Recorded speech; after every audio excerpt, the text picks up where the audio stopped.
comics are stupid. No Harry Potter movie is good. And you're like, give me the Snyder Cut. Oh, sorry. Just walk in front of you here. I'm gonna put my popcorn down. Oh, sorry. Gotta put this here. Universal needs to sue Sony. Hey, I'm an idiot. I was fired from Fox. Let me go. I'd like actually to see Venom just crush Spider-Man before, you know? They had like a good 2 and then the gap of like 3 bad ones, and then they had 3 good ones. So, you know, it's because no one's acting like Spider-Man 3 is a masterpiece. I mean, it was good. It wasn't a masterpiece like Spider-Man 2 It was not a great Spider-Man movie. It was good, but like Spider-Man 2. Yeah, but that's why I said 2, then 3 bad ones, and then 3 good ones. All the Tom Holland ones have been good to really good. Yes, in terms of movies, No Way Home has been the best one. They have been. But they've all been, like, if you look, like, compare them to The Amazing Spider-Man. As films, they are better. No, The Amazing Spider-Man is not even a real thing. The Amazing Spider-Man sucked. I mean, the movie itself sucked. Just Andrew Garfield, he was good. Just the movie sucked. But I'm saying the movie sucked, which means the 3 Spider-Man after that are better than those 3. Yeah. Than Spider-Man 3, Amazing 1 and 2. So it's 2, because like I'm not saying the original, like I like the original ones. Yeah. No, they were OGs. I'm not against them. I love Spider-Man 2. I watch it. I've watched it like a bunch of times. Right? I don't like it. It just, I know that Tom Holland is better, and you don't know that yet. You'll know that in a few weeks. Spider-Man 2 out of like the Tobey trilogy will always be the best one. Mm-hmm. Yeah. Yeah. Well, easily, obviously. Yeah. Although I think Spider-Man 1 is closer than people think it is. Yeah, Spider-Man 1 is very underrated. Because I think people forget how good that is. Like, I think Spider-Man 2 is obviously better, but I think Spider-Man 1, like, in terms of Tobey movies, is really close. There. And then there's a big drop-off for Spider-Man 3. And amazing. Look, at the end of the day, it's just a fact. When you do Venom that badly, you don't deserve to have a good Spider-Man movie. Oh, well, all 3 of them got a great Spider-Man movie not too long ago. It's true. They did. So it all works well in the end. Exactly. So hello, everyone. We're back, and you just heard us rambling about Spider-Man because that's what we do. I'm one of your co-hosts. I'm Cull, and you can find me on Twitter, Instagram, Letterboxd, all that stuff at Cull_Deadpool. It's all in the descriptions and stuff. I'm joined as always by my other co-host. I'm Alon. I started Instagram again. Wait, you did? What? Yeah. Wait, well, hold on. What? People from university wanted to get in touch with me, so I was like, okay, whatever. I'll make an Instagram. So it's alon.s154, I think. Yeah.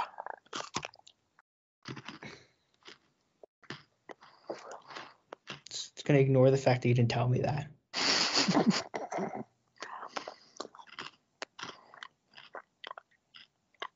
Imagine not following me. That's like disrespectful. Sorry, a few days. Okay, here we go. There you are. Yeah, there you go. Okay, good.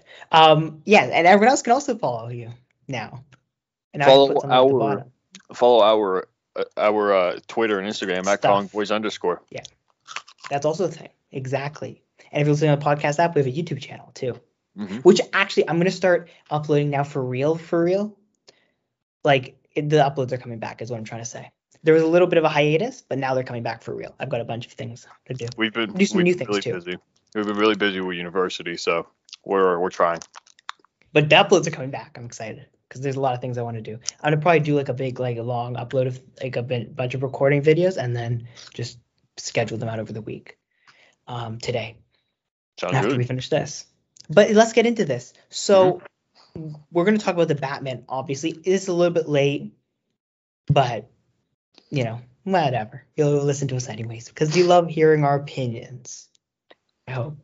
Yeah. And we'll talk about the Batman sequel. We'll talk about, and that's it. We're just going to do that for today. There's probably Also, other news. Maybe we'll talk about the Oscars a little bit, but they're irrelevant. So yeah. when are the Oscars? Soon. Like probably exactly next week because they're usually on Sundays. Probably. It would make sense. I have no idea. It would make sense. Yeah. And so yeah, let's talk about the Batman. Do we want to do a little bit of non-spoiler stuff or no? Yeah. Let's keep it. Yeah, let's keep it traditional. We'll start off a little bit with of non-spoiler stuff, then we'll do spoiler warning, then we'll have spoiler stuff, and then we'll talk about the sequel. So basically, at this point, yeah, if you don't want spoilers, just listen to this part and then come back after you watch the movie, which you should watch it. It's an amazing movie. So now, speaking of amazing movies, The Batman, which I was just talking about being an amazing movie, is an amazing movie. Yes, it is. Yes, it is amazing. So this is the best Batman movie ever. I 100%. think I'm coming to that. I was grappling with it a little bit after I first saw it, but now I think, thinking about it, it is the best Batman movie ever. And it is. It's a hard thing. That's a hard thing to say, not because there's been that many good Batman movies, but because there's one really good Batman movie. The Dark Knight. Batman exactly is The Dark Knight. And I've seen some people be a little bit annoyed about this movie. I'm going to read some of the criticism when we talk about spoilers, but I mean, I loved it. Like, I think there's just so much good about it. And it was just, you're going back to the detective roots of Batman. And I thought that was just like, that is what Batman is. It really gave off those kind of Arkham game vibes. Oh, yeah. And there's so many people who would argue that is the best Batman content ever. Yes. Right? Even surpassing, obviously, The Dark Knight. Like, there are people who argue those are the best superhero games that have ever been made. And, I mean, you're now the only rival to that is Spider-Man. That's actually funny. Got a good Spider movie and a good Batman movie. And we have a good Spider-Man and Batman game. Yeah. Looks like Spider-Man and Batman are serious competitors whenever they release their products. Well, now that they're good. At this time. There's a time when they're both bad. Or one of them was good one, like when you had the whole Ben Affleck Batman. And then you had Spider-Man. And that was like, right? Because I guess before that would have been the old Batman. To put it like this, Ben Affleck's Batman only had 5 good minutes of his movies, and that was the warehouse fight in Batman vs Superman. Those like the only great 5 minutes of his Batman career. Yeah, I can agree with that. Yeah. I think the other part of it too is this, and I tweeted this, and I'm going to say it now. This is the first Batman movie where Batman actually mattered. Mm-hmm. Like, it was the first Batman movie where the movie was about Batman, which is funny to say, right? Because you think about it. Every time you look at a Batman movie, the selling feature is always the villain, right? For the most part, besides Batman Begins, I guess, which is the most Batman story in that trilogy, The Dark Knight is about the Joker. The Batman, the Dark Knight Rises. That's the one. Thank you. The Dark Knight Rises is about Bane, and the people think people don't remember Batman from that trilogy. People remember the villains. You remember Scarecrow and Ra's al Ghul, and you remember a Joker, and you remember Bane, but no one really remembers Batman. And actually, you look at adding on to that, I was what was it? I was just watching some sort of. I was watching someone do a review of the Batman today, and someone to add to your point, I saw someone say the only reason that the Dark Knight is an A is because of Heath Ledger. If Heath Ledger's Joker wasn't there, it's a B+. So that like proves your point that that's being generous, because if you have a bad villain, it's even worse. Like, I think people forget how much that movie is made by the Joker being the best, right? Yeah, and I think they were centered on the villains. Yeah, the entire Dark Knight trilogy. If you really want proof as to how important Heath Ledger's Joker was that movie, the next time they had a Joker, his name was what's his name? Jared Leto. How'd that work out? Oh God, terrible. Right? Like, imagine if Jared Leto was in that movie. Would that movie even come close to being as good as it is? No, absolutely not. And Jared Leto's not a bad actor typically. I don't think. He's good. He's good. Just Joker doesn't fit him. But Joker's a hard character to play well. Mhm. Like, especially that version. Like, you got the Joaquin Phoenix version of Joker, which is a very different character, Mhm. right? Like, that's a very different character than the typical Joker you see, right? Because it was obviously in the setting of his own movie. Yeah. But if you had, like, let's say someone like Jared Leto, who's again a talented actor, but it's so hard to play that character. Even for Heath Ledger, it was so hard, right? Yeah, of And course. I think that's why you have like this, like that's why that movie's so good. Yeah. The This villain, movie, it's centered around the villains. Like you said, this one, it's actually around Batman, not the and Riddler. the villain isn't bad, but it's not like you're not seeing the next sensational performance. And we'll talk more about the villain a little bit later, but we aren't seeing the next sensational villain performance, right? You're just seeing a villain, right? He like the villain in this one does a good job, There were right? two. But two yeah, primary ones. Well, but that's the thing. Like, they do a good job. I mean, I was talking more about the main villain, but yeah, they do a good job. Mhm. But there's Batman is just so good in this, and you got also good supporting cast. Like, the supporting cast is not terrible either, which means it's just going to be a good movie. And then you got the cinematography and all that other stuff, which is absolutely, like, the cinematography stunning, the score perfect, amazing, absolutely new amazing. iconic Batman theme, I think. Yeah. Like, it's the second best Batman theme ever. Remember that scene where Batman's going after Penguin on the car chase? Yes. That soundtrack was astonishingly amazing. Is that a spoiler? I don't know. Nah, I mean, they showed in the trailers Batman chasing they? Penguin in the Batmobile. Huh. Yeah, of Okay. course. I don't remember the trailers. But that soundtrack was just incredible. So, do you have anything else to say about it non-spoilery, or do you want to? Because I want to talk spoiler. I'll add some. So yeah, this Batman movie was just so well done. This is like I like how they kind of turned away from, I guess, the action. There was action in it, obviously, but like I like how there was more emphasis this time on the detective, because world's greatest detective. I also liked how they did Bruce Wayne, like some emo guy who's broken and just doesn't really have anything holding his humanity together other than Alfred. But I liked how they made Bruce Wayne really like emo and how can I say it, like very dull. Supporting cast is great. Riddler amazing. Penguin great. Falcone great. Catwoman great. Just Jim Gordon great all around. Just nailed it. Check. Yeah, and you got the cinematography, the music, all that stuff. Yeah. Mm-hmm. So let's rate it out of 10. You go first. What would you rate it out of 10? 9.5. 9.5? That's pretty good. 9 actually. 9? Yeah. Nice. Okay. What about you? I would say probably a 9.2. Okay. Yeah. I mean, yeah, I feel like 9, somewhere between 9 and 9.5 for me. Maybe it's like a 9.2, 9.3. 9 feels too low, and 9.5 feels too high. Yeah. It's like a little. Then again, I didn't have any problems with it. So, but I don't know. It's somewhere in there. I think it'll kind of fluctuate. Maybe one day it's 9, one day it's 9.4, right? So, But yeah, I think that kind of 9.2, 9.3 range actually is right on the money for that. Please, no spoilers. I'm in the middle of an interrogation. This moron is giving me everything. I don't give everything. Let me put you on hold. No spoilers. Let's talk about spoilers, because I really want to talk about the spoilers in this thing. All right, guys, you'll get a spoiler warning. And who knows, maybe if I am not lazy when editing, there will be like a cool like thing, and like that'll happen at some point, like probably now, and then later, then okay, I'm gonna stop talking now. Let's talk about spoilers. So go away if you haven't seen it yet.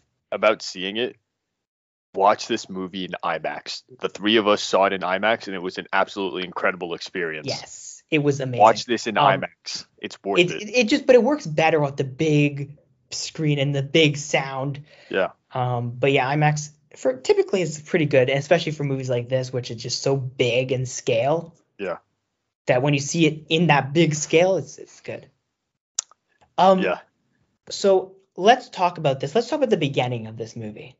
Okay. Oh, the beginning was are we talking about the when Riddler's in the mayor's house, or like the monologue? Just the vibe of that very beginning stretch of the movie. So there's three things in that kind of beginning I want to ask you about.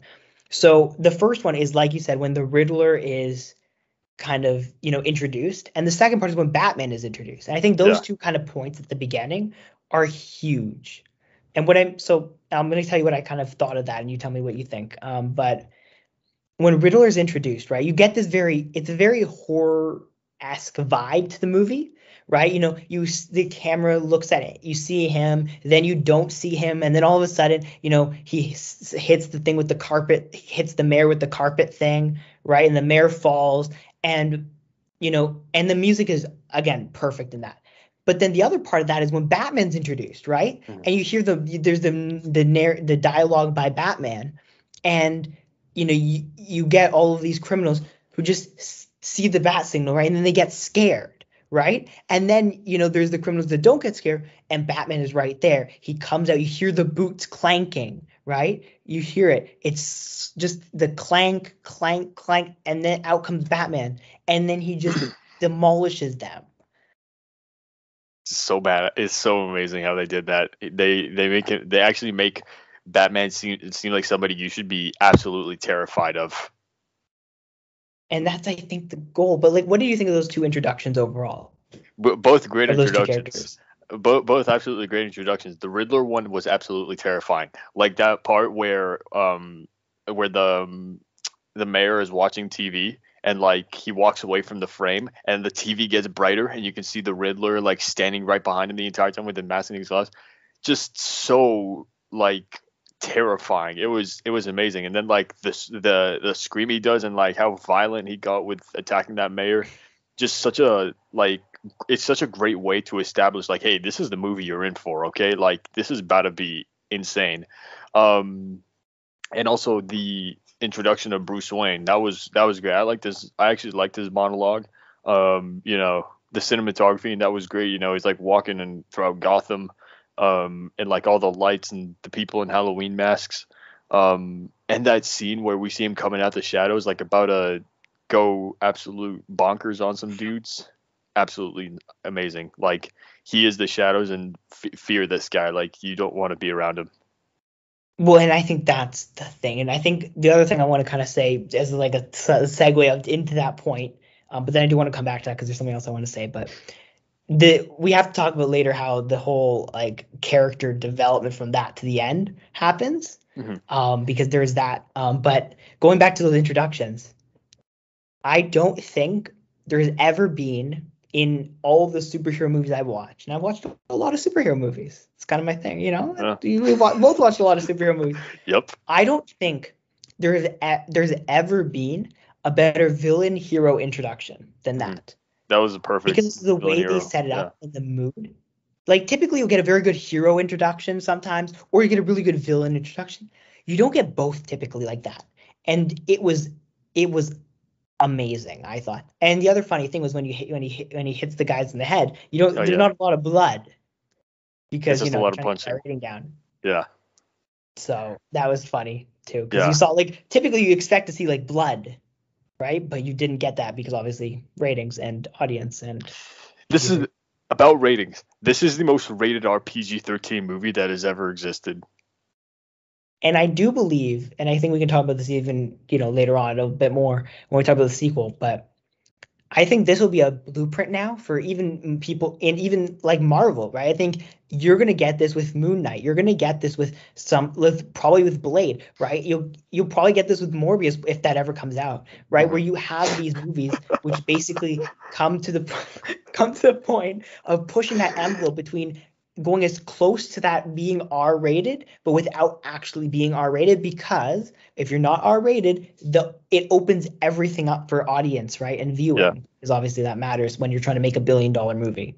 I mean, they did show a trailer for Morbius when we went to see Batman, so it doesn't exist. No, it's not a thing.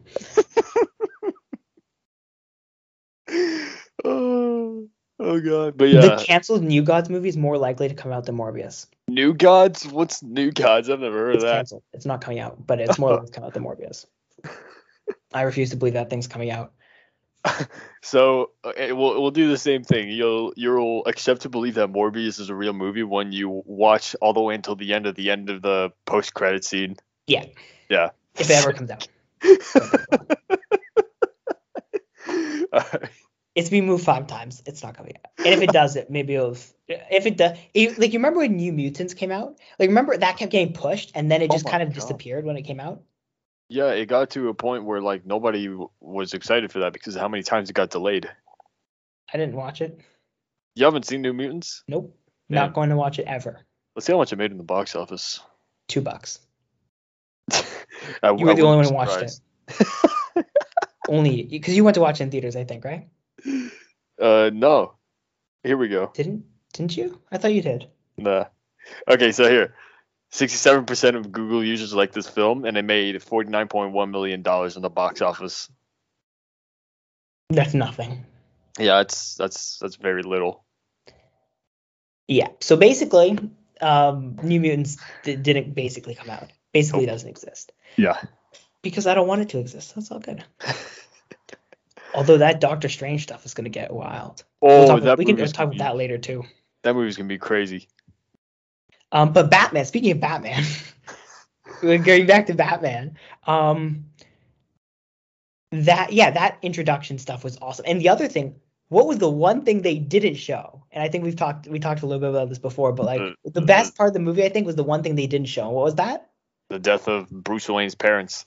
Ding, ding, ding. Yeah. You're done. It's officially happened. Spider-Man and Batman. Now, for like, the MCU Spider-Man and this new Batman, we have not once seen Uncle Ben get shot, Peter Parker get bitten by a radioactive spider, or Batman's parents getting killed and the pearls dropping to the floor as they come home from a movie. Because everybody and their mother knows the origin stories of Batman, the origin story of Superman, and the origin story of Spider-Man.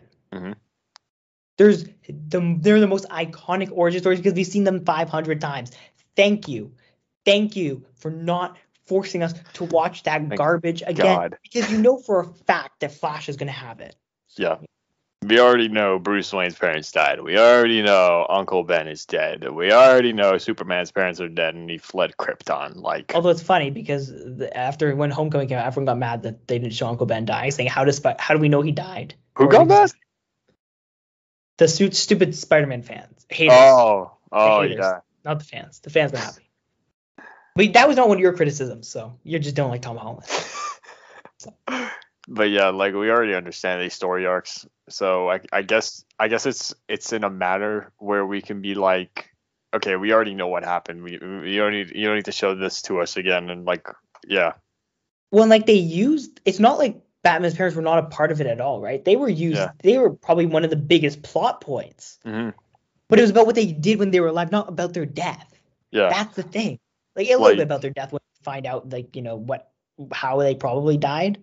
Yeah. But that, like, Batman's father opening the orphanage and being the mayor or running for mayor, and Batman's mother being descendant from the Arkham family. Mm-hmm. Like, they used them, and they used them like pretty heavily. Like, they were one of the primary motivators for a lot of the characters. Yeah. But you don't need to do it, right? Like, you don't need to show them dying.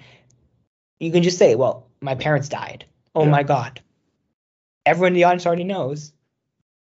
Not only that, like, there was a part right at the beginning when Bruce, like, right at the start when he comes back on his motorcycle to the Batcave, and he said, like, what he's doing is for his parents' legacy. So that's another point where his parents were mentioned. And it's not like, oh, well, and they kind of do explain that. Like, they do say it eventually. Like, if just by watching this movie, even if you had no idea who Batman was or how he became Batman, they do say his parents were killed, right? But we don't have to see it because if you want to see it, just go watch another Batman movie. You'll see it. Don't worry. You'll probably see it multiple times. Go watch Joker. They showed it. They did. They showed it in that. It's not even a Batman movie, and they showed it. Yeah. But I think that was interesting. Yeah. The way they did that. Let's talk about Let's talk about the Riddler. The Riddler, yes. Boy, oh boy. Where does Riddler rank in your kind of pantheon of Batman movie villains, like overall? Oh, this is tough, honestly. Like, is it top end or is it Arnold Schwarzenegger? Top end, easily. I would say Heath Ledger, Arnold Schwarzenegger. That's like the bars. Yeah. I'd say he's actually tied for second place, right behind. Heath Ledger's Joker will always be the best, but Paul Dano's Riddler, he has a chance to be number 2. Actually, like he was absolutely amazing. I love how they took I love how the influence came from Seven and Zodiac and Jigsaw. You know, all that influence just created an absolutely amazing character. Okay, now does Halle Berry's Catwoman have a case to be better than Paul Dano's Riddler? in a multiverse, in another universe, probably where they made a better movie, yeah. Or they just didn't make the movie. Oh well, she's already better. Like she's already had a much better villain than Paul Dano's Riddler. We're not. I feel it's so disrespectful when mentioning that. Yeah, so we've got the tier of Arnold Schwarzenegger, Halle Berry, and Jared Leto and then you got Heath Ledger and Joaquin Phoenix, and Paul Dano. That's really it. It's just them. Like, and I guess like it's like also Jack Nicholson probably. Yeah. Right. In there too, 100%. Okay, now let's look at Jim Carrey's Riddler.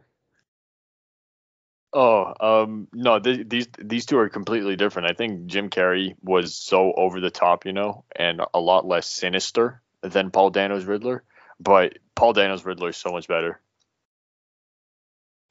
Okay, so then so you're saying Jim Carrey's Riddler is kind of a no?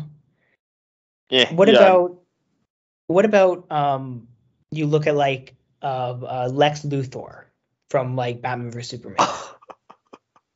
I'm looking at characters who are very similar but not really. He was he was just there. That's the best way you can put it. Like I feel like he's I feel like that's kind of the middle, right? You've got Lex. You've got a lot of the Lex that just end up being in the middle, right? Yeah. You've got those kind of middle villains. You've got the bottom ones who we've mentioned, and then you've got like the 2-3 Jokers at the top, right? Yeah. Because the Joker somehow always ends up being the best DC villain. Oh, speaking of Joker. What about Joker? Oh, Joker's in the movie. Yeah. Yeah, well, he may not be the villain in the second one, apparently, according to Matt Reeves, because Matt Reeves said it's not like a cameo for things to come; it's just like a thing in the movie. Here it is. So if actually Barry Keoghan's Joker is going to be a primary villain, let me know. What do you think of it? Do you think he's going to be a good Joker, or no? Are you kind of skeptical about him? I have an opinion, but I want to hold off till we talk about the sequel. Okay, sounds good. Because when I say what my opinion is, I have to back it up. Like I've got there's a little bit more to it than just an answer. All right, so fair we'll enough. Hold that off for now. Sure. It's a little bit of teaser for later when we talk about the sequel, because fair there's enough. a little bit. I knew some thinking about this, so we didn't Fair enough. But yeah, I mean, I thought the way they handled the Joker was awesome, and the fact that he was like, I know people thought he got a little bit campy kind of toward the end with like the 500 followers and whatever. Yeah. But like for the character they built, I know people wanted this like very scary person. And I'm gonna say this is just the curse of being a villain with glasses. Like I feel like every villain with glasses just ends up being looked at as like not scary. Yeah. Right? Which is weird, but like I don't know. I think people want him to be scarier than he was, but it's like, who is the Riddler? And that was not a riddle. That's just a question. Yeah. But you know what I mean? I've noticed also in many reviews, the one part that many people who reviewed the Batman that they didn't like was actually that second half of the third act where all the Riddler impersonators come out and do their thing. So Cinema Spectacle, I had reviewed this thing, okay? Mm-hmm. Mm-hmm. And their handle is cinema.spectacle on Instagram, whatever. Go, check them out too, because they know stuff about movies. But what they said was, it wasn't just necessarily the performance, but more the way he looked and the nature of the scenes he was in. He was never intimidating in any of these scenes, right? Talking about the Riddler. And I thought that was something interesting, which kind of made me think a little bit more about this character, because it's like, but it's like, the Riddler's not a scary, like, you go back, right? And you go look at Batman comics even, right? Mhm. The Riddler has never, in the history of Batman, been a scary character. Nope. For the most part. Like, yeah, he has a few moments of like, oh my God, this man's a twisted psychopath. But I feel like, and I feel like this is also the problem with Jesse Eisenberg's Lex Luthor, right?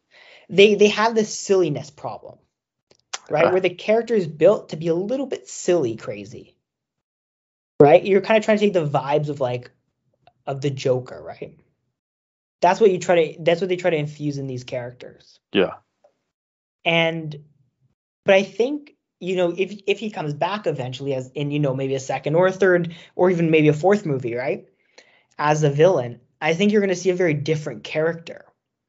Because I think you'll see this because it's an evolution of the character, right? Because I think a lot of things, like Heath Ledger's Joker, as a character, he didn't evolve that much, right? He was just really good. Yeah. From the beginning. But I think if you look like Jesse Eisenberg, I believe if there were more movies where he could actually explore his character, besides basically one movie and an end credit scene, or I guess 2 hours in the Zack Snyder Justice League, depending on which was the end credit scene. It was a 2-hour end credit scene. Would have been better for him. But I feel like if you explore, like when you explore, like I think maybe you see him come back and he'll be a little bit more of a scarier villain, right? Mm-hmm. I don't know. Yeah. What do you think? Well, yeah, the fact that they didn't explore it that much and post-credit scene in one movie isn't enough. Maybe they could do a spin-off, a movie, a TV show focusing on Lex Luthor. Well, this Lex Luthor character is gone, but I think Riddler, I think he will get a chance to kind of be redeemed. I feel like they could redeem him either in a TV show, like what they're doing right now with Penguin, or in the Batman 2. Yeah, I mean, or 3 or whatever, right? Like maybe not 2, but so talk to me about the Batmobile. Oh my God, that Batmobile was so tough. Did you like it? Loved it. The part where he's revving the engine in the dark and you can see the face of Penguin. Like Penguin's like, oh God, I gotta go, I gotta run. And oh my God, that Batmobile was so tough. The way it just ran through that whole cement pillar so easily. That's one of the best Batmobiles ever. It was so insane. Yeah, I mean, the one thing, and after talking to some people who actually have, watched this movie who aren't fans of Batman, which is how I like to judge that's how I like to judge kind of, my what I talk about, when it comes to a movie, because I like to know people who aren't, because there's a whole kind of the tunnel kind of effect, right, where it's I talk to you, right, and I talk to other people who are Batman fans, but when I talk to people who aren't, that's when I kind of get a more full version of what people thought of the movie, because obviously they're just average moviegoers. Well, and that they don't know things like we know things about Batman that they don't, Right. And so it was interesting to kind of get that perspective. And the thing that people kept saying was the Batmobile felt very plain, right? Mm-hmm. And not like you think about Batman versus Superman, the big tank, right? Oh yeah. And I think there's two sides to that, right? And I want to hear what you think about this. So the first side, and the way I rationalized it was, look, it's based off of the Adam West Batmobile, right? Which is more of a car, no guns or whatever on it, right? Yeah.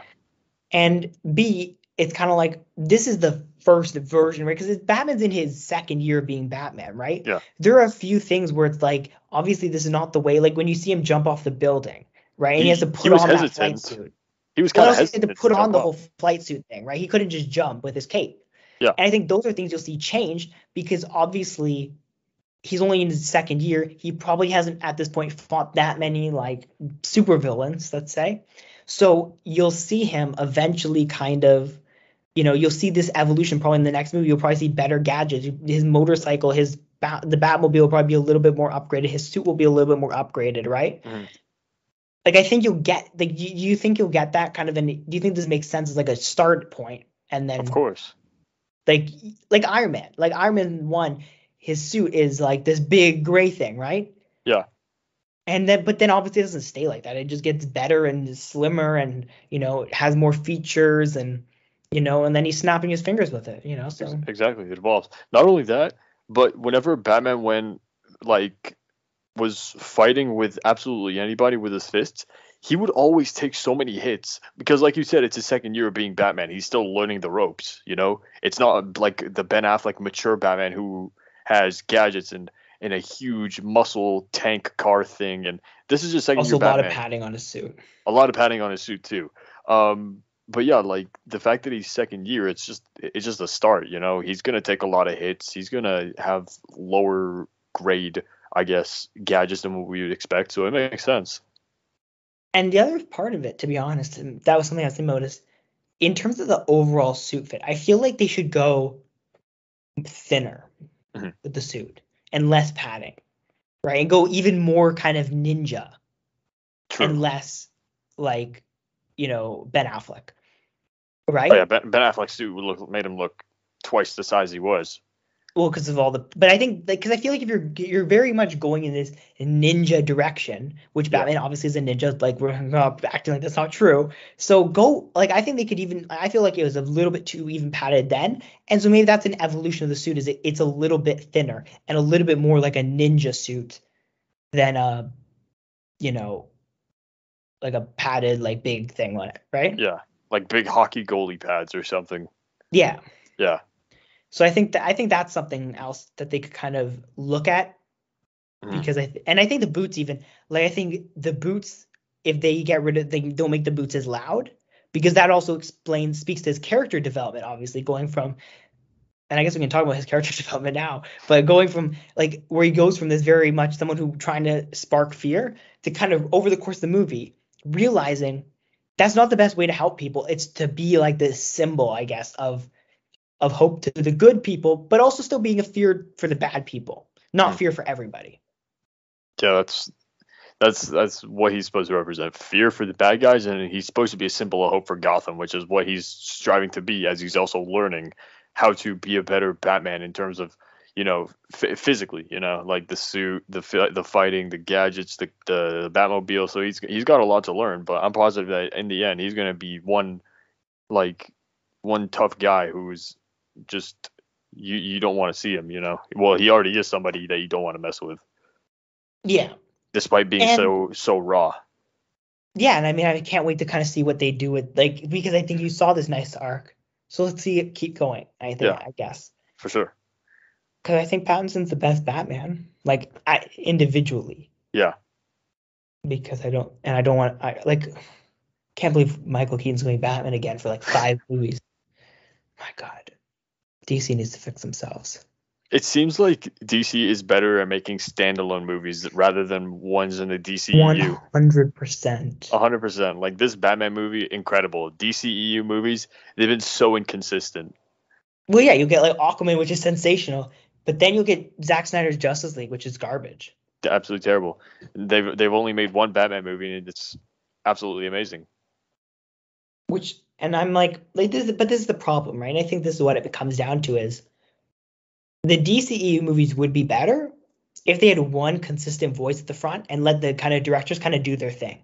Yeah. But because they don't, what happens is you get all these weird things going on, and you don't just get good directors to do good movies. With the standalone movies, you're just saying, hey, Matt Reeves, you go make a good Batman movie. Matt Reeves just makes good movies. It's that simple. Yeah, he makes good movies. Yeah. So what did you think about Alfred?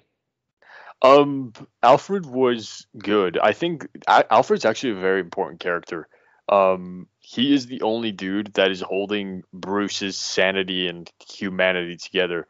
Like, I like the trick somewhere in the middle of the movie where we think he's dead from the explosion, but then it turns out that but then like it turns out that Bruce made the call to the other woman working at his house like an hour after the bomb went off. So that was pretty. I like that misleading, and then we thought he was dead, and then turns out he's alive. Yeah, the way they cut that was beautiful. I love that because they added suspense. The right? editing like in this movie, cutting of it, making it seem like it was now, but it really wasn't. Yeah, no, the editing in this movie is so underrated. It's amazing. But he was such an important character, and like I said, he's the only thing holding Bruce's humanity together. So, but not only that, Andy Serkis was great. Yeah, he was great. Could you see him properly as Alfred, or was this between the being younger and being, I guess, in a Marvel movie before?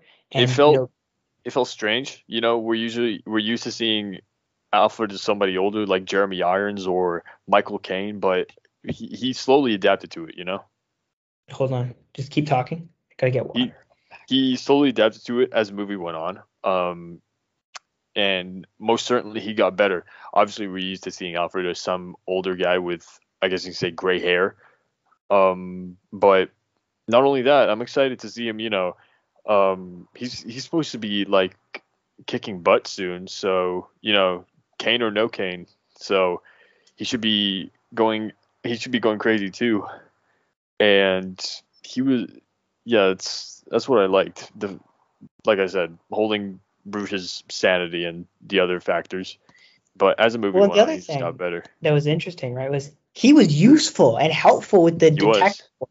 Yeah, because he was a Secret Service agent, and I think Alfred in a lot of the movies he feels very useless. Like he doesn't do much in terms of helping Batman, besides like, oh, I built you something or something, whatever, right? But it was good to see him kind of be much more useful and say, hey, I'm good at solving things. I'm gonna go solve this code. Right? Mm-hmm. Like I think that was a very underrated thing that Alfred doesn't normally do in Batman movies like that. Like because again, it's not really a detective movie. So Alfred's job being a former, Secret Service or British Secret Service person is kind of lessened because he can't fight that much anymore. Yeah. And so he's not like he's going to go out and fight people with Batman.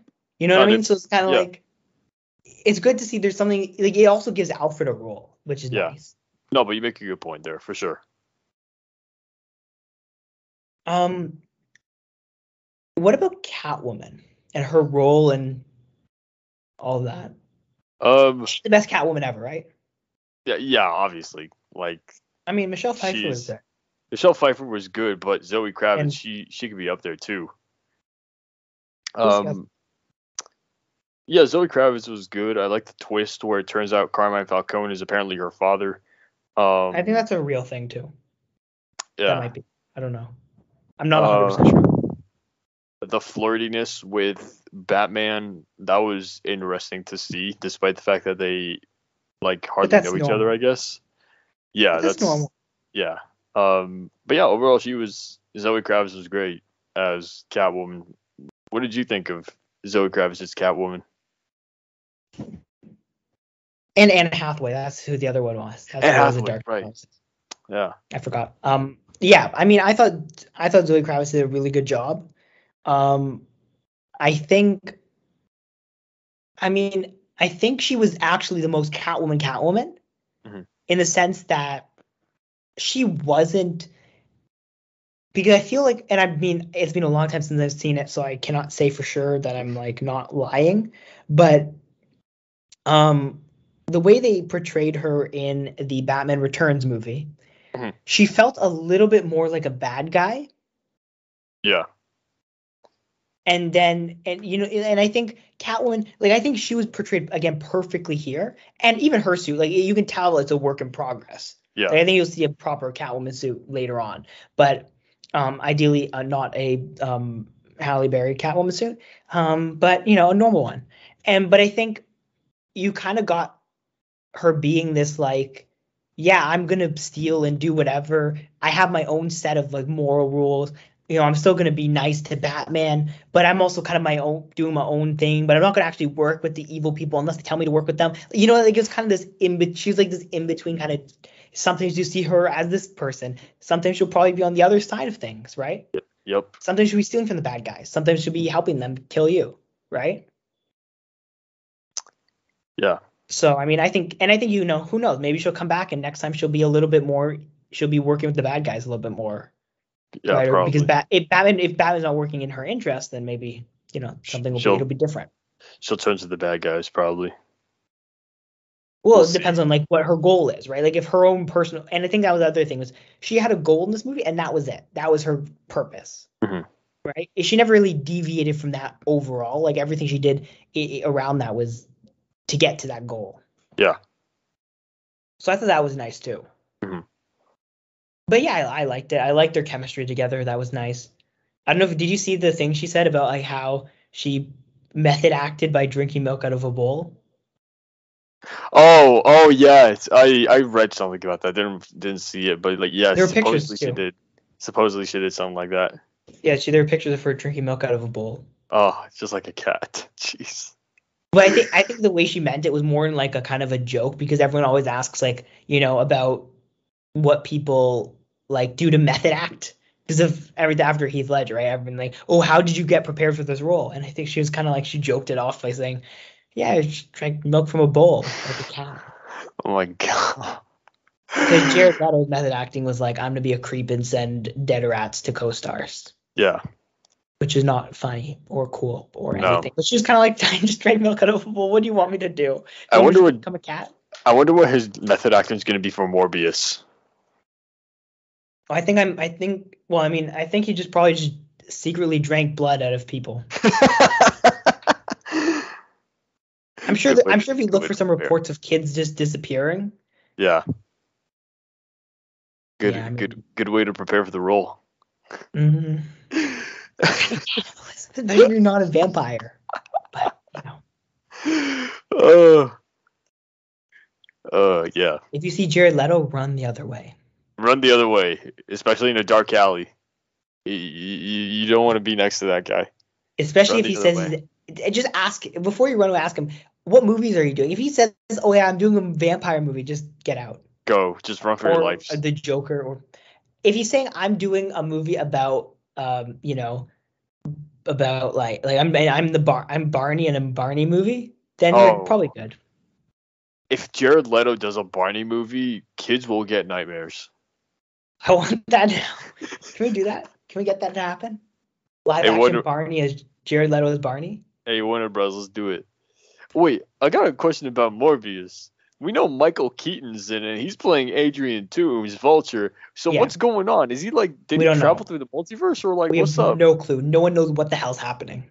So we may never know because it may never come out. So yeah, I mean, if this movie actually decides to be smart and explain how the hell Michael Keaton smart Sony. Despite the fact they both start with S's. We know Sony's more like the other S word and less of smart. Yeah. But yeah. I hope that they explain how the heck Michael Keaton went from the MCU to this. Maybe it's the multiverse. I don't know. Don't hold your breath for an explanation. We'll have to wait and see. Morbius coming out. We'll never know. No, we'll never know. Literally. Never know. Literally. We'll just have to imagine what their explanation would be. Oh, the explanation was he traveled through a portal and he's just here now because whatever. Or he just exists maybe Michael Keaton just exists in every universe. He exists in every version of the DC universe and every version of maybe Michael Keaton is just is a multiversal constant. Same with Andy Serkis. No, Andy Serkis. Oh yeah, no, he hasn't showed up in a Sony movie yet. Oh yeah, he hasn't. Facts. I think Michael Keaton might be a universal constant, and that is how it is explained. Michael Keaton just every universe has Michael Keaton. Every multiverse universe has Michael Keaton, and that's just a fact. Like it's like one of the unbreakable rules of science. Michael Keaton in absolutely every cinematic universe. Yeah. He just exists. Michael Keaton is just everywhere. Yeah. He's a universal constant. They should teach this in science class. Yes, how Michael Keaton is a multiversal constant and how he's in absolutely every cinematic universe, no matter what. No matter what universe you go to, you'll have a Michael Keaton. You will. Even in our world, we have a Michael Keaton, and do. in the other world that Albert Einstein talked about probably once or twice, there's probably a Michael Keaton there. There has to be. Michael Keaton's everywhere. I was choking on water. But yeah, Batman is cool. We're going to talk about the sequel as well, right? Yeah, let's talk about the sequel. Unless you have anything else to say about this. I'm just trying to remember. I feel like we forgot something. Let's see. Oh, let's talk about the crime bosses and stuff too. And Falcone and Penguin? Yeah. Yeah. What did you think of dude, let me just say this. Colin Farrell is so unrecognizable.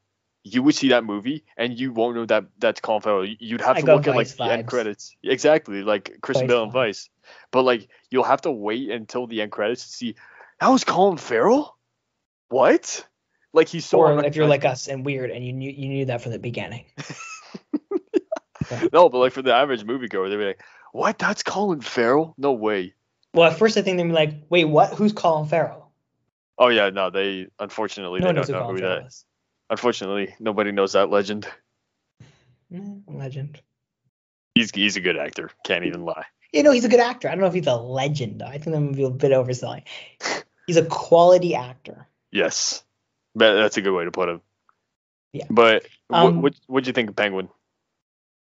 I mean, I liked it. Yeah. I can't I liked like all those supporting characters. I liked the Penguin. Like I think you're starting to see him kind of come into his own. I use in my mind, right? I use a Gotham comparison. Yeah. Because I know most competent people haven't watched Gotham and don't watch Gotham. Not telling you to watch it, please. Like this isn't about me telling you it's garbage. Don't watch it.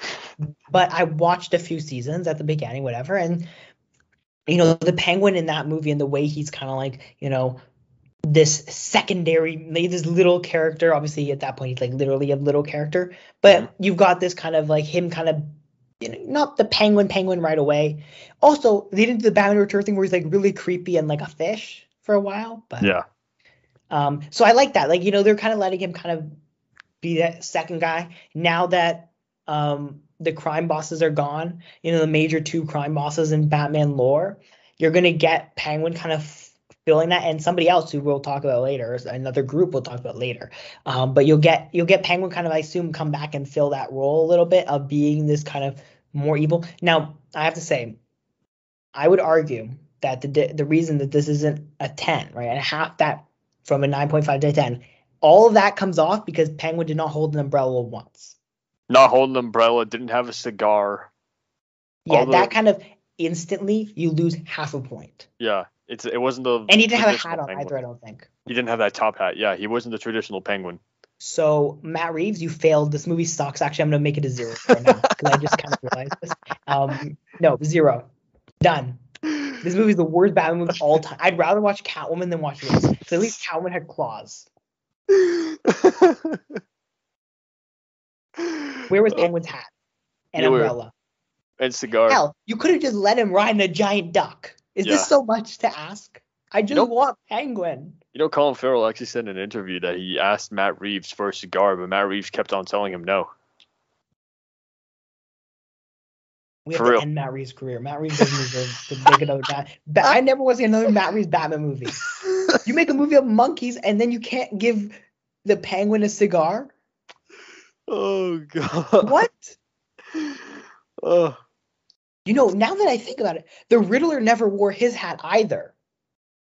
I mean, like, it was the start of, I guess you could say, like, it was the start of his career as the Riddler or something. No. I'm not giving him a pass on this. So let's start. And you know what else? The Riddler never got his question mark cane thing. He had a question mark on his jacket, and he made a question mark on a coffee. That's it. Like, you could have at least made the carpet thing have a question mark on it. Yeah. Or use the cane to kill people instead of a carpet thing, even though that worked later on, whatever. But this is a very dilemma. I'm in a dilemma now because I was very on board with this, and then I realized that two of the characters weren't wearing hats. Two of the characters didn't have their signature thing they hold in their hand, and the Penguin didn't ride around in a giant yellow duck. Hold on, let's see this. I kind of feel robbed now. Riddler. Yeah. Like, why couldn't they just put a hat on top of like that weird helmet thing? That wouldn't have looked bad, probably. Yeah, that would have looked pretty good, but the way they did Riddler, like with Paul Dano, was great regardless. No, he needs a hat. Imagine the Joker didn't have green hair. That's like how bad it is. What's the Joker that didn't have? No, every Joker's had green hair. Yeah. Yeah. Because it's the Joker. If the Joker doesn't have green hair, Fail. then it's a fail. I don't know. This Batman movie just got a lot worse Oh. because of a hat and a cane and an umbrella. And a cigar that Matt Reeves denied to Colin Farrell. And the fact that Colin Farrell asked him, he was like, nah, we're good here. That's weird. Yeah. That's disappointing, Matt Reeves. Come on, man. I expected Come better. Okay, I'm joking. I'm not actually hating on this movie because there was no umbrella. Come on, we're not that delusional. Yeah. Sometimes. But not now. But yeah, I mean, overall, I love the movie overall. Yeah, there were some flaws. It was a little bit dark sometimes, and maybe it was like 3 hours. I don't think you could have really cut anything, but you know, there were little things. But overall, I thought it was a really good movie, the best Batman movie, the best movie of the year, all that stuff. Yeah, easily. I told you that Colin Farrell's Penguin's going to get a TV show. Yes. Right? Yeah, that's happening. Well, we will talk about that too. That's going to be good. Maybe. Who knows? Yeah. If he actually no, that you know what? I'm gonna give them the opportunity. If he by the end of that show he can have an umbrella and a hat and he rides a giant yellow duck, then I'm okay. Nice. You've got a show. Now you bet no excuses. Make it comic accurate. So yeah, let's go on to talking about the sequel. Yes. To the Batman. And there's still spoilers obviously in this because of like, obvious. We're gonna talk about this one just randomly as if you've seen it. So yeah. Matt Reeves said a few things, so I'm gonna kind of list those off and then we can kind of talk about our ideal situation. Sounds good. Okay, so a few things. Matt Reeves said, I think Hush is a really interesting one to do. I'll choose Hush. He said, naming the Batman character he likes. That doesn't mean the next villain in the next movie will be Hush, but he just said he likes Hush as a character, right? He said he really wanted to use a grounded Mr. Freeze, someone like a Mr. Freeze, and he said, where's the other thing he said? It's not an Easter egg scene in regards to the Joker scene. It's not one of those end credit Marvel or DC scenes where it's going like, hey, here's the next movie. In fact, I have no idea when or if he would return to that movie, to that character in that movie, when he's talking about the Joker scene, obviously. And then we also know that what's his face? The actor. Who's the actor? The Batman actor. Robert Pattinson. Pattinson, that's the one. Yeah. He was talking about how he wanted the Court of Owls to be the villain in the sequel. Okay. So now, with all that information being said, let's talk about it. The sequel. Okay, let's start with the Joker. Oh, and the other thing he said, which I forgot to mention, he said the Gotham PD shows kind of turned into more of an Arkham show, and they're going to lean into kind of the horror side of Arkham and that stuff. So maybe you'll get Joker in that. So let's start with, we'll kind of end with talking a little bit more about the TV show spinoffs and stuff like that. Let's start by talking about the idea of the Joker. Yeah. Okay, so I'm going to come back to the question you asked me before. Do I like this idea of the Joker and this specific actor as the Joker? Yeah. No. Okay. But only because, but not because necessarily it's him. It's not about him. It's just, I feel like the Joker is very overplayed, and there's so many other good characters who I want to see in the movies that I don't need the Joker. We've seen enough of it. Like, it's not about the performances or anything. It's just, why? Like, unless there's a legitimate story purpose, and I don't think there's a story that you can tell with the Joker that hasn't been told 1,200,000 times already. I don't want Mr. Freeze either, to be honest, but that's another thing we'll talk about in a minute. But oh god, what do you think? Yeah, I feel like they could do a different movie. Maybe even Harvey Dent, you know? Bring in Two-Face. Who else? Absolutely not. He's even worse than the Joker because he's got even less of a character and he's been in everything. No. How about bring back Cillian Murphy's Scarecrow? That could be pretty solid. Again, like, I want new characters. That's my thing. You know? How about the Arkham Knight? Kind of. Maybe. Kinda. Something. Maybe like Jason Todd Arkham Knight, you know? Okay, well, we'll talk about Robin a little bit because there's some things I gotta say. I got this idea. I don't know if it'll work, but I got an idea. So, but yeah, I mean, I think there's a few things. I think I want Clayface and I want Hush and I really want a good Poison Ivy again. Mm-hmm. Because, you know, we had Poison Ivy, we haven't had a good Poison Ivy, right? And those are the three characters who I really want, and I like a Man Bat. Okay. I don't know if we'll get. And no, Morbius does not count as Man Bat. Morbius is garbage. Morbius does not doesn't exist. Exactly. So I do want, you know, like a nice Man Bat, Clayface, Hush, even Court of Owls. I'm down for it. Actually, if you're gonna use the Court of Owls, we're not doing the whole Ra's al Ghul thing then. And a League of Assassins. That's done, which is good. 'Cause, my God, I'm tired of the League of Assassins.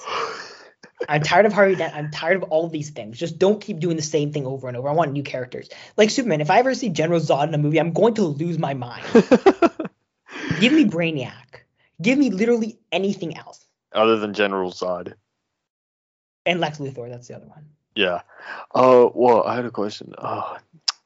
It was about the whole Batman villain thing.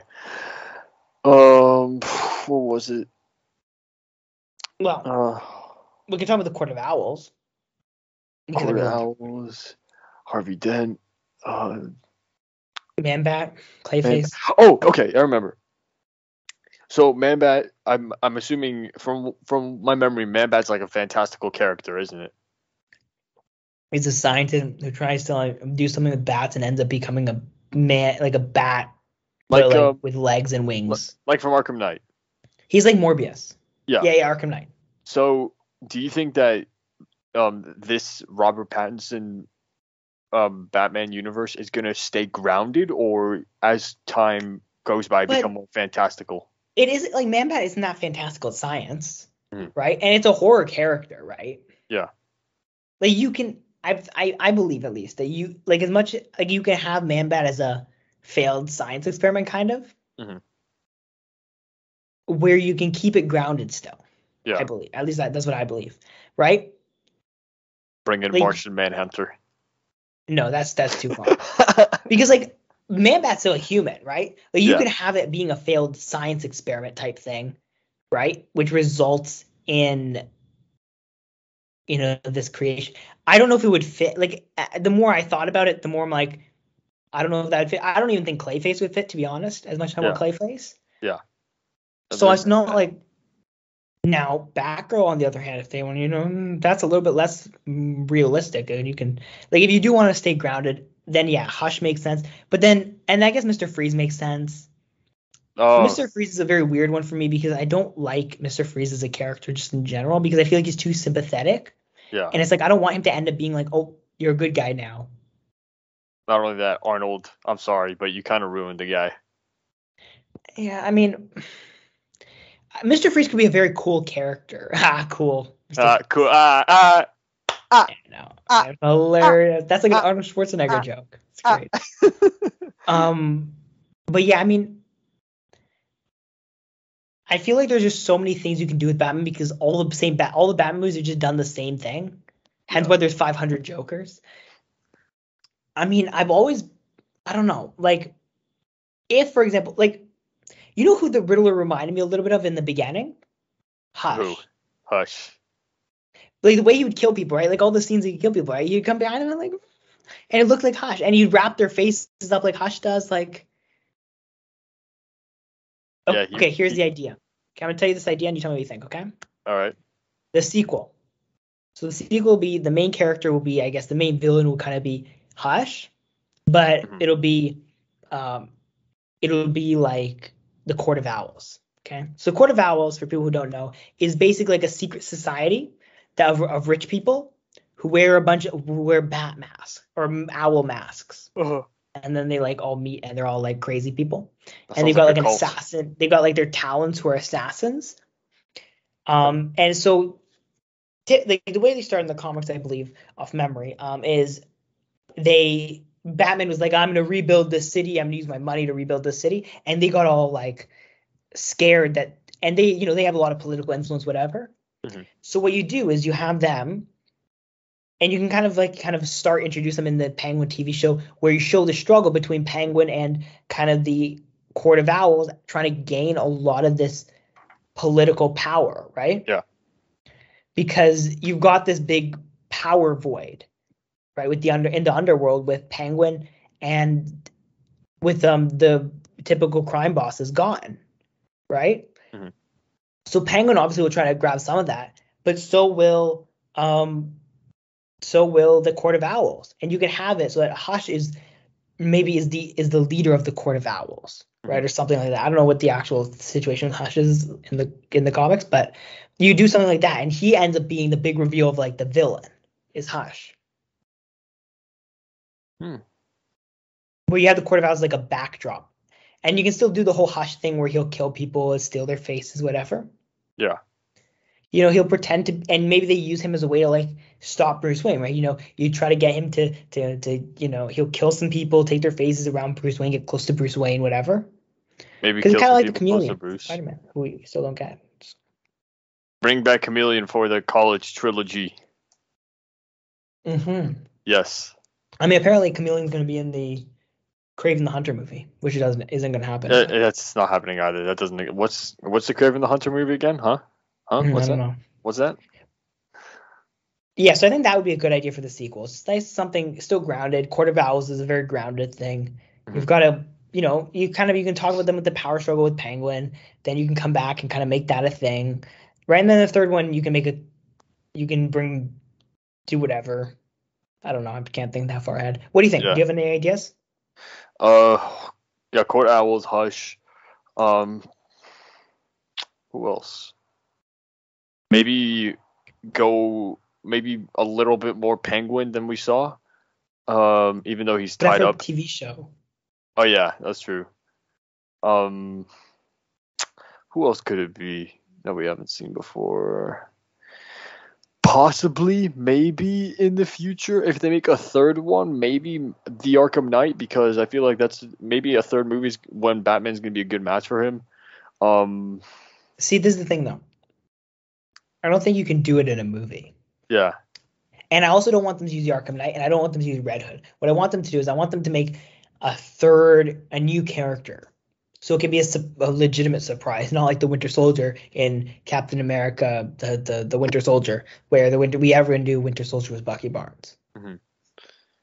Or maybe even, this is just a suggestion, I don't know if it's going to happen, but down the road, maybe even Azrael. I don't think we've seen Azrael on screen before. Yeah. We've never seen Azrael on screen. He could be pretty good. I like that actually a lot. Yeah. And he would work. He would. You could even get like the Deegan. Yeah. But just the simple fact fact that we've crazy church vibe. Exactly. But the fact that we've never seen Azrael on screen, like he could be a good villain. Too. He actually could be a good villain. Like that, I would be surprised. Like I would not be angry if like they made the second one kind of this Court of Owls as the big villain, and third one you kind of had that like crazy church vibe when you have like Deegan and you have like Azrael and whatever. Mm-hmm. That would be fun. I would like that. But yeah, Azrael. That's my suggestion. Somewhere down the road, doesn't matter where. Yeah, I would like that, and then you can get cool fire. Because this is the fire thing. The bat symbol on the roof. Yeah. On fire. Straight out of Arkham. I don't know anything else. Outside of the Arkham games, I don't know anything. Yeah, straight out of Arkham Knight. Even like Firefly or something. Firefly, right? Yeah, he was an Arkham Knight Killer too. Moth. Killer Moth. No, not Killer Croc. Killer Croc's too big and fantastical. But yeah, I mean, wouldn't hate any of those, to be Yeah. honest. Yeah. Those could all be good. There's so many options, just as long as it isn't named Bane, Two-Face, Joker. Or who's the other one? What else? Is that it? Yeah. Yeah. As long as it isn't someone we've seen like 500 times. Mm-hmm. Oh, and Ra's al Ghul. Right, yeah, that one. But there's so many villains they can bring in, like the ones you and I mentioned, that they have so much potential. And I know with. there's 1,000 million more. Yeah, 100%. That I'm not even thinking of right now. Like I could go through a name of like Batman's got such a massive rogues gallery. Yeah. There's so many characters you can bring in. Hey, Deathstroke can come in. Yeah, that's true. We only saw him like how many times? Once. We've seen him once for like an end credit scene, and then in the CW shows. I don't count those though because they used to every character in existence. But yeah, Deathstroke. He's also in Arkham Knight. You can use let's see. I'm gonna go to Batman's rogues gallery. I'm just gonna name people and you tell me what you think. Okay. Okay, Bane. We've talked about. Yep. Clayface. I want to see him, but I don't know if it makes sense. Catwoman. I mean, we see her. Harley Quinn, we've seen enough done. Yeah. Joker, we've talked about him. Killer Croc, we've talked about him. Mad Hatter too. Mad Hatter, he could be good actually. Seriously. He would actually work nicely in that too. Yeah, he'd actually fit in well. Man-Bat we talked about. Mr. Freeze we talked about. The Penguin we talked about. Oh yeah, Poison Ivy, something else I want to see done right. Yeah. And I think I've been rooting, and you know this, I've been rooting for the longest time to get a Poison Ivy like Joker-like movie where you kind of have like this thing on climate change and like you can kind of go down that road because it's like relevant and whatever. Then you've got Ra's al Ghul, we've talked about him. The Riddler we just got, obviously. We talked a little bit about the Scarecrow and we talked about Two-Face. Yeah. And then you got Black Mask. He's already appeared in that stupid movie. Bronze Tiger. Like I think he'd be a cool side villain. Yeah. Calendar Man. I feel like Calendar Man's kind of been done. I mean, he's done by CW shows, but like, you know. Calendar Clue Master. That would be an interesting one too, to be honest. Clue Master sounds like the Riddler. Yeah, basically. And he's more of a Suicide Squad person. But I think he came about because like he was like the follow-up to the Riddler almost. Yeah. Like he kind of like took, like he would have probably worked in the last movie, to be honest. Clue Master Deadshot, we've done, right? Yeah. Done. Deathstroke, we talked a little bit about. Firefly, we talked a little bit about. The Great White Shark, I mean, that's like another kind of secondary kind of villain. If you want like he's kind of like if you want someone who's like, you know, like if you do Mr. Freeze in the next one, then you can do someone like a Great White Shark in the third one if you want like a kind of a Black Mask or like something like that, like a level of a threat. Mm-hmm.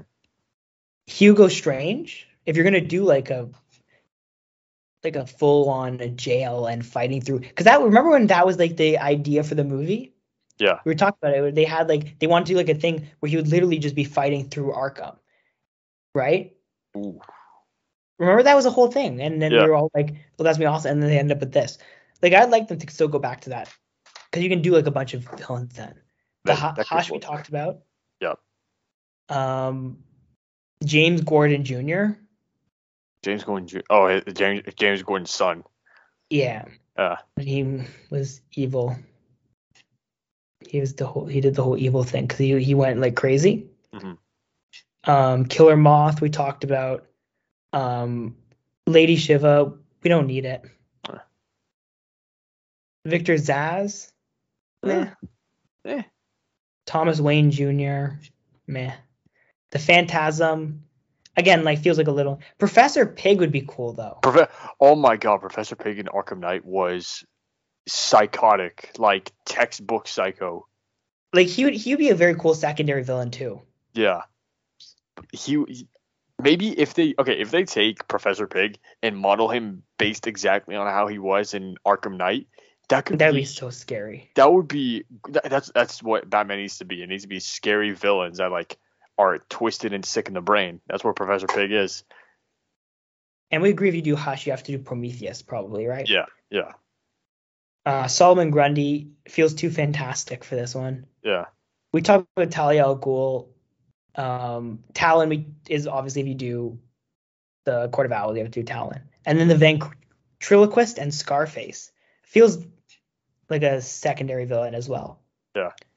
Anarchy would be another one if you want to do that kind of, you want to kind of go through that. Yeah. The real Arkham Knight, Astrid Arkham, that'd be an interesting one too. You go and talk with the Arkham family. Okay. Huh. Black Spider. Again, these feel like a lot of secondary characters. Yeah. These aren't primary villains like Joker or Riddler or something. Deacon Blackfire, who I kind of talked about if you want to go down that crazy church angle. Yeah. Dr. Death. Who else? KG Beast would be, I think, again, too fantastical. Yeah. And he's more of a Suicide Squad character, I think. Oh yeah, there he is. I think he's, because I remember him from the Suicide Squad, I think. Mm-hmm. So I think that's where I remember him from. But yeah, is there anyone else that's kind of like Ratcatcher we saw already in the Suicide Squad thing? Tiger Shark would be interesting too. But yeah, I mean, overall, like, that's really it. Mm-hmm. I mean, I know we'll never get Batmite as much as I would want him. I think we'd never get Bat. They're not doing Batmite, right? No. Never. No. As much as I would literally, I would cry tears of happiness, but I know it won't happen. Not at least in this version of Batman. Yeah, Azrael, Huntress, Jonah Hex, Wingman, Red Hood. Isn't there a movie about Jonah Hex? A long time ago. Yeah. We'll get one when we get the Justice League Dark movie, if that ever comes out. Yeah. It's DC. Who knows? Yeah. But yeah, I mean, there's so many good options for villains in the sequel. Yeah, for sure. And then I'm sure you'll get some villains in the Penguin TV show and definitely in the Arkham TV show. Like, You're telling me you don't think we'll get to see a bunch of these guys? We'll see a bunch of them for sure. So that'll those TV shows are going to provide a lot of opportunity to introduce some of them. Oh yeah, for sure. Like, you don't, like, a lot of these gangster kind of people will definitely get in Penguin show. We'll definitely get a lot of these. Like, I'm sure, like, if you want to do a Clayface kind of thing, the Penguin show might be the Arkham show might be the perfect place for that, right? Or Man-Bat. Like, if you're gonna go in that horror direction, like, you tell me that the Man-Bat doesn't work in that kind of situation. It does for sure. Like, that's not true, because then you don't have to explain the origin either, right? Mm-hmm. Then you could do like a Man-Bat or something like that, a little bit more of a, I guess, fantastical villain, right? And I feel like Hugo Strange would probably have to be a main character in any kind of Arkham show, right? Yeah. Or be a primary character, right? And then you can even do like Solomon Grundy, the Phantasm, right? Like, all these people you can kind of use, and even like Killer Moth or whatever. You can use these kind of characters within that kind of context. Mm-hmm. Well, they have a lot of options for who's going to be the next villain. So there's so many good Batman villains. They have a lot of good options. You know, like, you've seen, like, Marvel show you, they can do, so much with this, right? Mm-hmm. Like, you can do so much with a small character who people don't know a lot about. Yeah. And so I think that would be, like, I'd be interested in, like, them doing something different. Do you want to talk about the kind of talk about Doctor Strange and stuff, and then we do box office, and then call it? Yeah. All right. What happened with Doctor Strange? Well, we'll talk about the fact that there's the next big movie coming out, because Morbius obviously doesn't exist. But with the Doctor Strange trailer that came out during the Super Bowl. Oh, that one, yeah. We haven't talked about that. We haven't recorded since then, I don't think. Yeah. Which has been a long time. But yeah. Or did we talk about it? We might have talked about it, actually. I don't know. But anyways, are you excited for Doctor Strange? Most certainly. It's going to be a crazy movie because... What are you more excited for right now? Thor or Doctor Strange? Doctor Strange, easily. Ooh, okay. Yeah. It's like going to be a multiverse exploration movie, so that's how you know it's going to be great. We were introduced to the multiverse in Spider-Man No Way Home, and the thing is, myself and I'm certain, including you and many others, we want to see more of that multiverse. So that's what Doctor Strange is going to do. It's going to take a very, very deep dive into that multiverse that's been played around with in No Way Home. So it's going to be great, seriously. If it's good, though. Yeah. No, I'm positive. Marvel's going to deliver. Like, you can overuse the multiverse, and then you can make it cheap, and then it's not good. Yeah. But if they don't do that, then it's going to be good. I'm just trying to figure out when the last time we recorded this. Oh my god, it was so long ago. Yeah, it was quite a while back. So we didn't talk about it. It doesn't look like. Because that was the Moon Knight teaser. Mm-hmm. I think you should watch Moon Knight when it comes out. You'll like it. 100%. Ethan Because Hawke they're and talking Oscar about Isaac. it like it's. Well, they're talking about like it's going to be this kind of the closest thing to an R-rated show we've gotten. Yeah. No, but like already, Ethan Hawke, Oscar Isaac, already watching that. They're making it to try to draw you in. They know. They want you to join. They're listening to us. They are. Of course they are. Anyways. Oh, what did you think of zombie Doctor Strange? I'm excited. Yeah. I think that's Nightmare though, in some form. Yeah. Looked like zombie Doctor Strange is like the best way I can put it.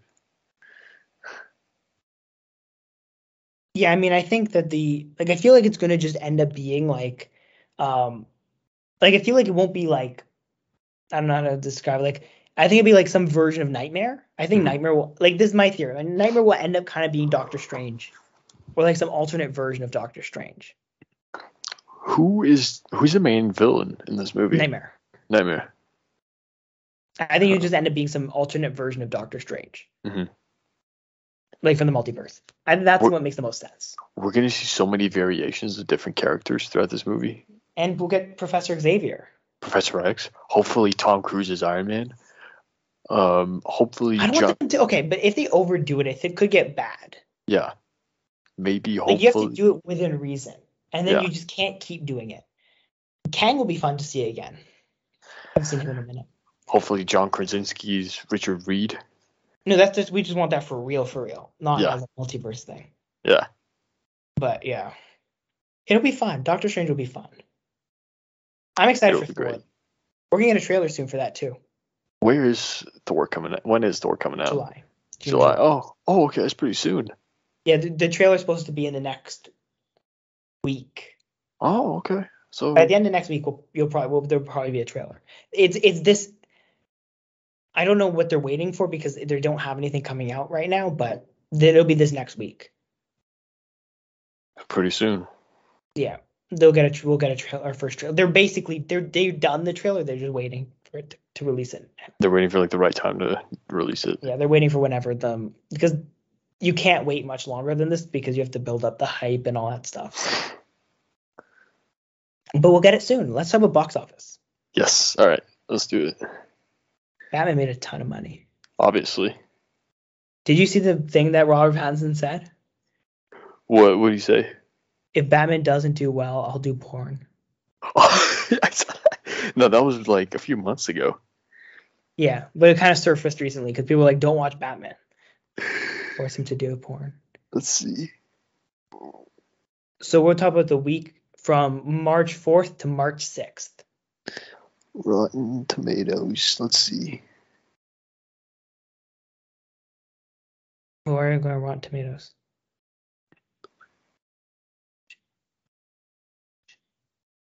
Okay. While you're doing that, let's talk about so do you want me to read out the ones 1 to 5? Let me pull it up real quick.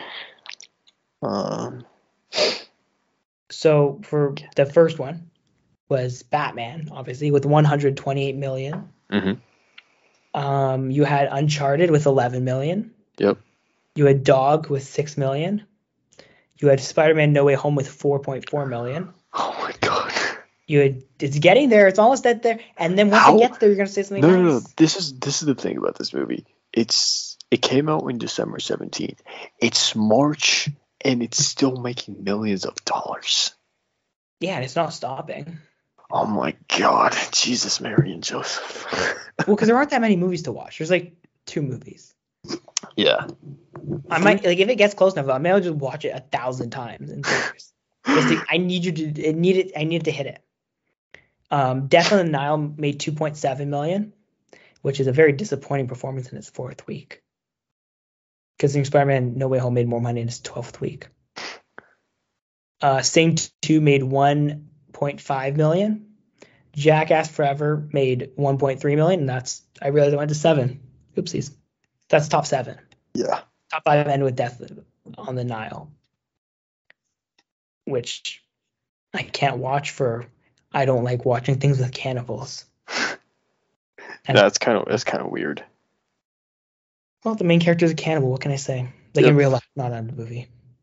It's even worse. Because Armie Hammer. Remember when people wanted Armie Hammer to be Batman? They did? Yeah, that was the initial thing. That's Oh, weird. make Armie Hammer Batman. Then he said bad things with Stan Lee when he died, and then he ate people. It's kind of weird. And then suddenly everyone was quiet about it.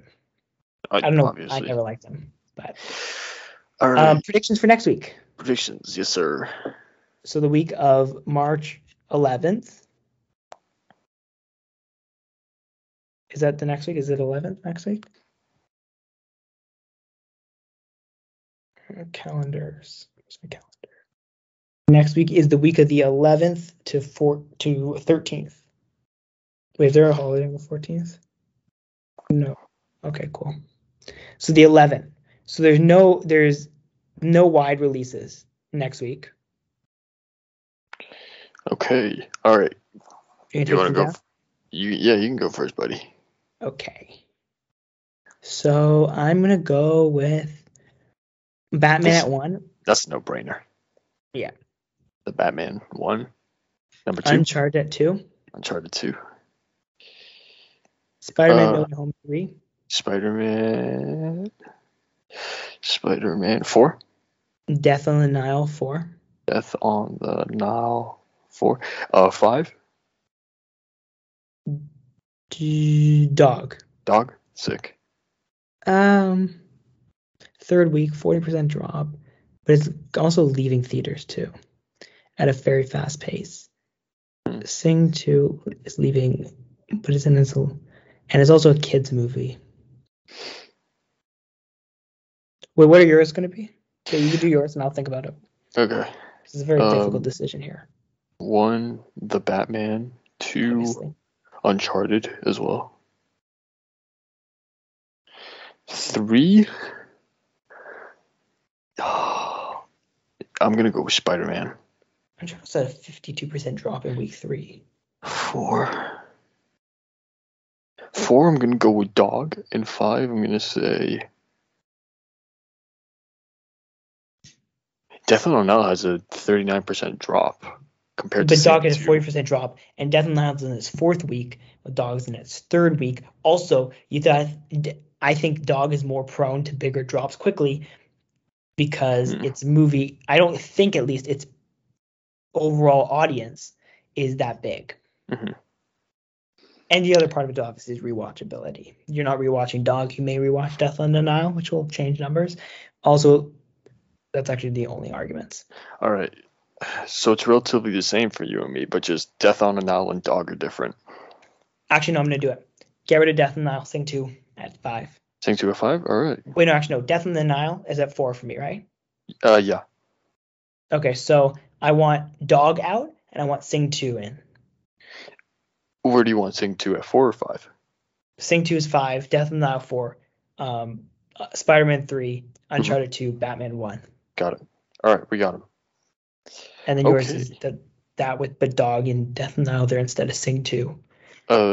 Yeah, I got Dog at number 4 and Death on the Nile number 5. And I Sing 2 at number 5, Death on the Nile at number 4. Sing 2 at number 5, yeah. Perfect. Yep. All right, sick. We'll see, and then we'll see what happens there. And with that, probably comes the end of this podcast. Yep. I think. Where's this? Yeah. Here's the button. So yeah, thank you all for listening.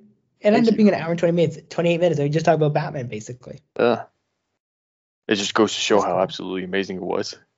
It was, yeah. Everyone should watch it. Yes. I'm just gonna see if Go there's anything else. watch it in IMAX. IMAX is the best way to watch this movie.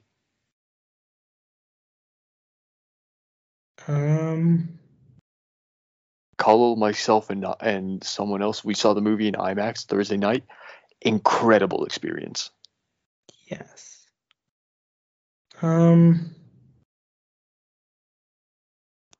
Yeah, there's nothing else really. Oh yeah, we're getting a Lion King prequel. The Lion King prequel. Is it live action? Yeah. Oh, like the one from 2018. Yeah. Somewhere around that time.